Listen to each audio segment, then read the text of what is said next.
I want to talk about this Lauren Boebert story. And I want to talk about it in particular as it pertains to the controversy surrounding that, as well as Virginia's Susanna Gibson, who is a House candidate. And I want to talk about the way that you assess.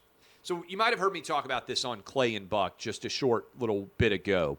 But Susanna Gibson is a candidate for the Virginia State House who was making chatterbait videos for people. Basically, this is where you give tips to people, and they will perform sexually on camera for you. And Susanna Gibson was doing this with her husband. That was the performance. She's a Virginia House candidate. And lots of people have said, oh, my goodness, how dare these videos come out? This is unacceptable. Yes, she's still a top candidate for elected office, okay?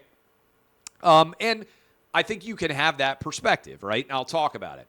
But Lauren Boebert went to Beetlejuice. She's wearing a hot dress. She's on a date. She got divorced.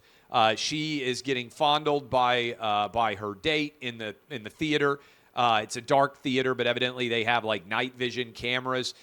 She is getting fondled by her date. She appears to fondle him a bit.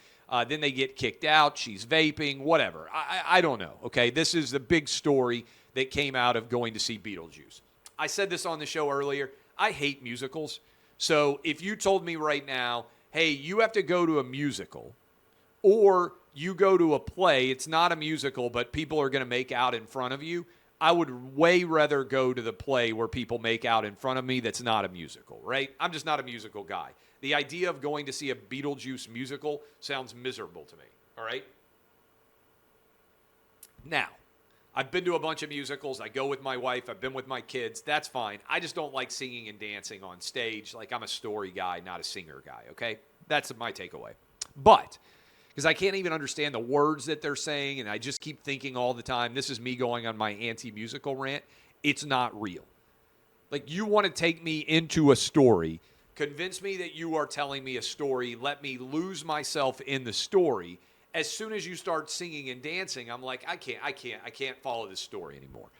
I'm anti-musical.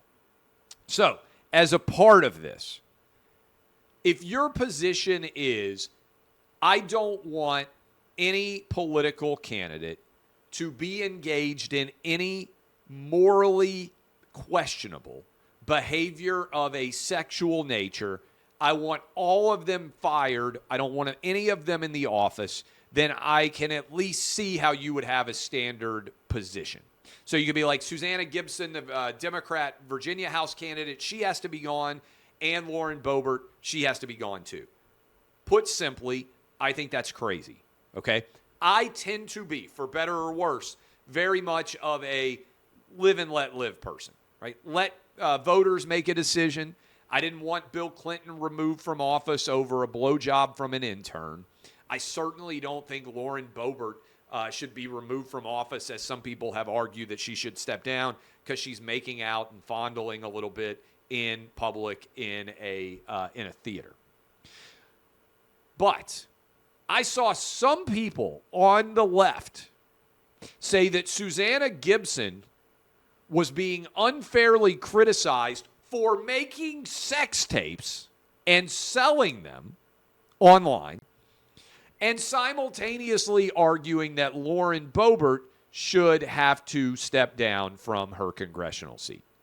There's no way on earth that you can have a functional brain and make that argument, okay? You can say, I think both should be gone. I am a purist in terms of behavior. I'm very much of a moral figure. You can make that argument, all right? Not going to judge you. You have the right. I disagree with you.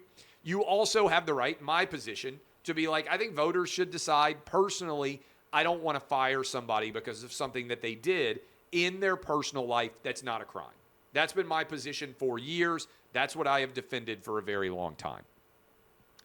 The idea that you would say Lauren Boebert has to be gone and Susanna Gibson should be elected is fundamentally broken. But the analogy I made is this is sports meeting politics. I have seen this happen my entire career. Fan bases will defend whatever their star player does, their quarterback, their running back, their defensive back, whoever it is, their point guard, their shooting guard. Doesn't matter. They'll defend it to the ends of the earth because it makes the team more likely to win, but they will simultaneously want to be so-called hanging judges. That is, they want the most extensive of penalties to be put forth on their rival teams. That's basically what we're seeing in politics now. And I think it should be called out. You should be consistent of principle, even sometimes if that means that you're defending somebody who's a Democrat or somebody who's a Republican. All right. So that is my position. I don't have any issue with the Lauren Boebert situation. And I think voters should be able to decide whether or not they think Susanna Gibson should represent them. She is the woman who put out and then tried to claim she was a victim. Like, if you try to make money having sex online and then people find out you tried to make money having sex online, I don't think you're a victim.